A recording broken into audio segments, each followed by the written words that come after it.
कैसे हैं आप सब। लास्ट वीडियो लेक्चर में हमने डिस्कस किया था नॉमेनक्लेचर के बारे में। नॉमेनक्लेचर क्या होता है, नॉमेनक्लेचर कैसे किया जाता है, उसके क्या क्या रूल्स हैं, उसके बारे में हमने डिस्कस किया था। इस वीडियो लेक्चर में हम डिस्कस करने वाले हैं क्लासिफिकेशन की। आपको बता दूं कि हम क्लास 11th बायोलॉजी का पहले यूनिट के पहले chapter diversity in living organisms को स्टडी कर रहे हैं। उसमें भी जो पहला चैप्टर है पहला चैप्टर जो है उसमें हम लोगों ने लिविंग ऑर्गेनिजम्स क्या होते हैं उसके बारे में डिस्कस किया है और उसके बाद हमने नॉमेनक्लेचर को डिस्कस किया है। अब मैं आपको बताने वाला हूँ कि क्लासिफिकेशन क्या होता है। स्टूडेंट्स, आपको ये बात ध्यान में रखनी होगी कि इस नेचर पे डिफरेंट टाइप्स के ऑर्गेनिजम्स रह रहे हैं, ओके। और अलग अलग ऑर्गेनिज्म जो हैं, जैसे कि बोलना चाहिए कि एक बैक्टीरिया भी ऑर्गेनिज्म है जिसको लिविंग ऑर्गेनिज्म कंसिडर किया गया, प्लांट भी लिविंग ऑर्गेनिज्म है और एनिमल्स भी लिविंग ऑर्गेनिज्म है और ह्यूमन भी लिविंग ऑर्गेनिज्म है। फिश भी लिविंग ऑर्गेनिज्म है, इंसेक्ट भी लिविंग ऑर्गेनिज्म है, सी में पाए जाने वाले जो ऑर्गेनिज्म होते हैं वो भी लिविंग ऑर्गेनिज्म है और लैंड पे पाए जाने वाले ऑर्गेनिज्म भी लिविंग ऑर्गेनिज्म है। आप ये देखते हैं कि इन सभी लिविंग ऑर्गेनिजम्स में कुछ सिमिलैरिटीज़ हैं और कुछ डिसिमिलैरिटीज़ भी हैं। कुछ ऐसे फीचर्स हैं, कुछ ऐसी प्रॉपर्टीज़ है, कुछ ऐसी मॉर्फोलॉजी है, कुछ ऐसा बिहेवियर है जो कि इनको किसी दूसरे ऑर्गेनिज्म से क्या करता है, एक अलग यूनिकनेस देता है, ठीक है। इसी कारण क्या होता है, इनमें वेरिएशन आती है और इसी वेरिएशन के कारण नेचर में डाइवर्सिटी है। लेकिन हमारी ये रिस्पॉन्सिबिलिटी है और सभी लिविंग ऑर्गेनिज्म की रिस्पॉन्सिबिलिटी है कि अदर लिविंग ऑर्गेनिजम्स के बारे में वो इंफॉर्मेशन रखें और उनको अच्छे से उसके बारे में एक प्रिसाइज नॉलेज रखें, ठीक है। लेकिन इतने सारे लिविंग ऑर्गेनिजम्स हैं तो सबके बारे में अगर हम सबको एक साथ एक ही पैरामीटर से देखें, एक ही ग्रुप में अगर रखें तो चीज़ें बहुत कॉम्प्लेक्स हो जाएंगी, चीज़ें बहुत मुश्किल हो जाएगी, ओके। इसीलिए क्लासिफिकेशन किया जाता है, ओके। क्लासिफिकेशन करने का मेन ऑब्जेक्टिव यही है कि क्लासिफिकेशन के थ्रू हम अलग अलग ऑर्गेनिजम्स को, डिफरेंट ऑर्गेनिजम्स को उनके features, properties,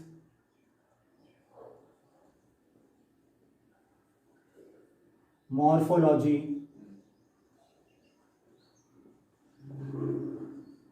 behaviour, character, life state, habitat, इन सभी पैरामीटर्स के अकॉर्डिंग हम क्या करते हैं, उसे अलग अलग ग्रुप में रखते हैं, ठीक है। जब हम किसी ऑर्गेनिजम्स को ग्रुप में रखते हैं तब क्या होता है कि ऑर्गेनिज्म को किसी ग्रुप में रखने पे हमें क्या होता है कि उसके बारे में हम ज़्यादा से ज़्यादा एक अरेंजमेंट, एक अच्छा मैनेजमेंट करके जब हम उसे ग्रुप वाइज अरेंज करते हैं तब चीज़ों को समझना, चीज़ों को क्या बोलते हैं, एनालाइज करना, उसके बारे में इंफॉर्मेशन गेन करना या प्रोवाइड करना बहुत ईजी हो जाता है। इसीलिए क्लासिफिकेशन किया जाता है। क्या क्लासिफिकेशन किया गया था, ताकि इस नेचर पे जो बहुत डिफरेंट टाइप के जो ऑर्गेनिज्म हैं उनको हम डिफरेंट क्लासेस पे रखें और उनके बारे में प्रिसाइज नॉलेज दे सकें और प्रिसाइज नॉलेज गेन कर सकें और उसके कारण क्या हो, डाइवर्सिटी को हम मैनेज भी कर सकें। इसीलिए क्लासिफिकेशन किया गया था। अब आपको एक बात यहां पे मैं बताना चाहूंगा। क्लासिफिकेशन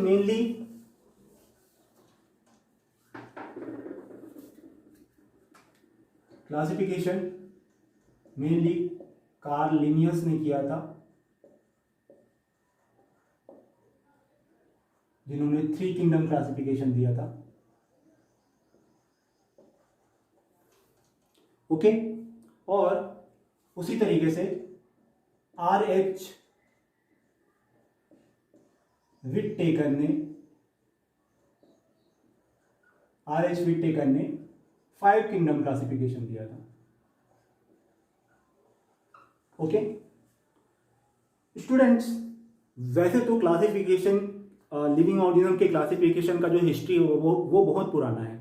अगर आप देखेंगे तो एरिस्टोटल, थियोफेस्टस, हिपोक्रेट्स, इन्होंने अलग अलग तरीके से ऑर्गेनिजम्स को अलग अलग ग्रुप में रखा था। लेकिन जब हम इस बायोलॉजी में जब हम मेनली क्लासिफिकेशन की प्रोसेस को स्टडी करते हैं या क्लासिफिकेशन के बारे में पढ़ते हैं, तब हम मेनली इन 2 क्लासिफिकेशन सिस्टम को ही इंपॉर्टेंस देते हैं। ओके, अब इसी सिलसिले में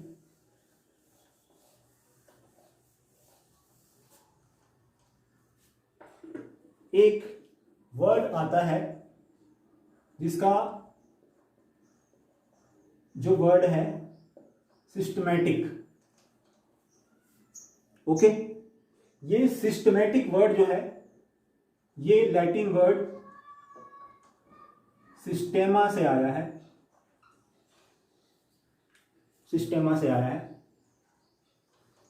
सिस्टेमा या सिस्टम, इसका मतलब होता है एक पर्टिकुलरली कोई एक ऑर्गेनाइज फॉर्म, कोई एक ऑर्गेनाइज स्ट्रक्चर, कोई एक ऑर्गेनाइज ग्रुप। तो सिस्टमैटिक का मतलब होता है जब हम ऑर्गेनाइज वे में, ऑर्गेनाइज प्रिसाइज तरीकों से हम किसी ऑर्गेनिजम्स को क्लासिफाई करके उसको अलग अलग क्लास में रख रहे हैं।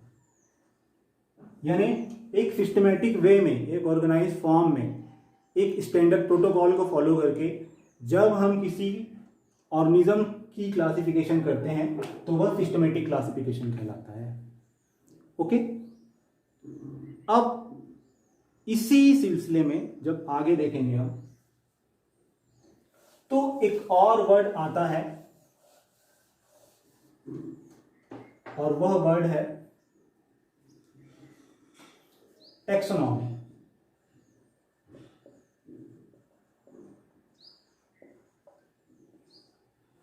ओके, अब यह टैक्सोनॉमी क्या है? टैक्सोनॉमी जो वर्ड है वह मेनली 2 वर्ड से मिलकर के बना हुआ है। टैक्सॉन, जिसका मतलब होता है कैटेगरी, और ओमी, यह वर्ड स्टडी से रिलेटेड है या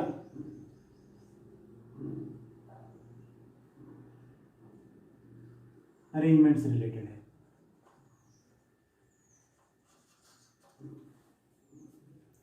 तो टैक्सॉन का मतलब हो गया कैटेगरी, ओमी जो प्रीफिक्स है, सफिक्स है, उसका मतलब होता है स्टडी, और समटाइम उसका मतलब होता है अरेंजमेंट।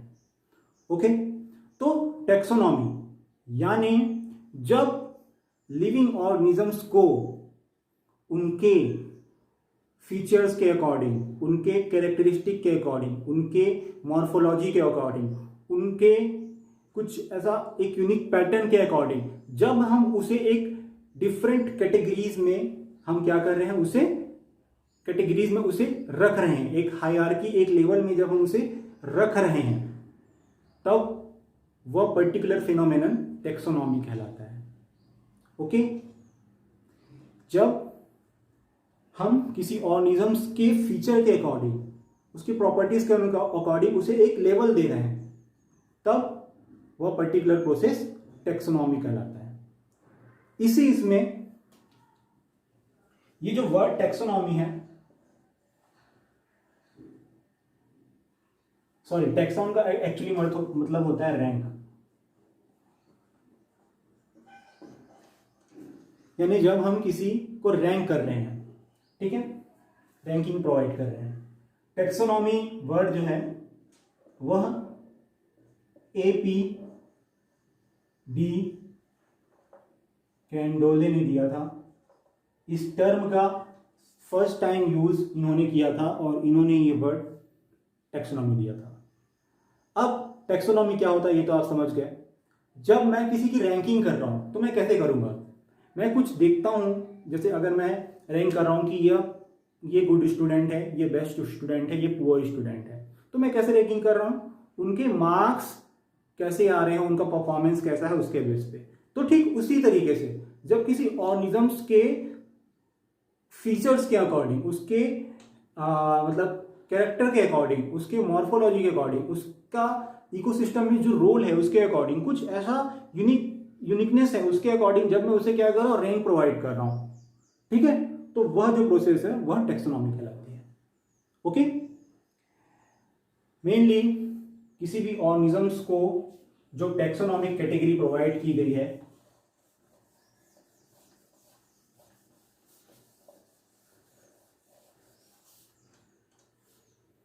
मेनली किसी भी ऑर्गेनिजम्स को एक जो टैक्सोनॉमिक कैटेगरी प्रोवाइड की गई है,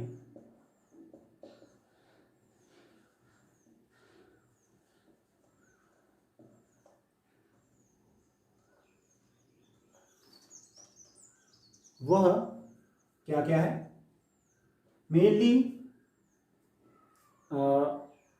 7 टैक्सोनॉमिक कैटेगरी है, और उन्हीं उन 7 डिफरेंट जो कैटेगरीज हैं या जो रैंक है उस पे ऑर्गेनिज्म को रखा जाता है, और हर किसी का वह जो रैंक होता है, वो जो टैक्सोनॉमिक कैटेगरी होती है वह अलग होता है, ठीक है। मेनली टैक्सोनॉमिक कैटेगरीज जो हैं वो इस टाइप के हैं, 7 टैक्सोनॉमिक कैटेगरीज हैं, किंगडम,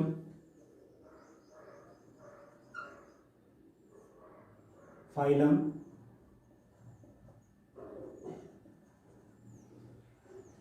क्लास,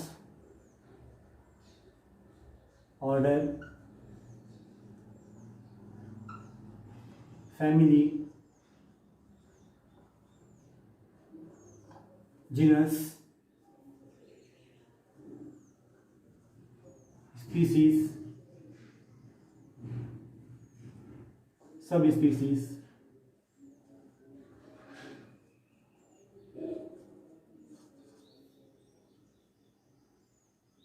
तो मेनली 7 टेक्सोनॉमिक कैटेगरीज हैं, यहाँ पे सब स्पीसीज और यहाँ पे एक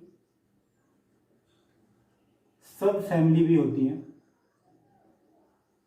जो कि किसी किसी ऑर्गेनिज्म के केस में या किसी ऑर्गेनिज्म के ही सब फैमिली और सब स्पीसीज पाए जाते हैं। ओके, तो मेनली यह टैक्सोनॉमिक कैटेगरी है, और इसी टैक्सोनॉमिक कैटेगरी पे ऑर्गेनिजम्स को उसके character, morphology, behaviour, uniqueness, properties के अकॉर्डिंग हायरार्की लेवल पे उसे कैटेगराइज किया जाता है, ठीक है। इसको याद करने का आप एक तरीका है, आप इस तरीके से एक जो ऑर्डर है, यानी किंगडम के बाद फाइलम, फाइलम के बाद class, order, family, genus, species, sub species, यही डिसेंडिंग ऑर्डर में ही इसे याद रखना पड़ता है, यही इसका करेक्ट ऑर्डर है। इसको अगर आप याद रखना चाहते हैं तो इसको याद करने का अच्छा तरीका है K P C O F G S, इस तरीके से आप याद कर सकते हैं, यानी कुणाल का PC of GS, general study, Kunal ने PC का यूज किया जनरल स्टडी के लिए, तो इस तरीके से आप इसको याद कर सकते हैं, ठीक है।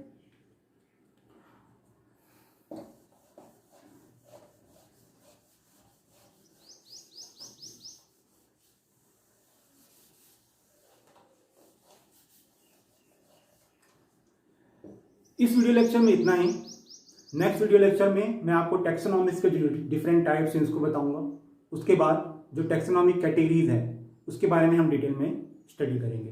तब तक के लिए चैनल को लाइक कीजिए, शेयर कीजिए, वीडियो को लाइक कीजिए, शेयर कीजिए, चैनल को सब्सक्राइब कीजिए, और सी यू, थैंक यू।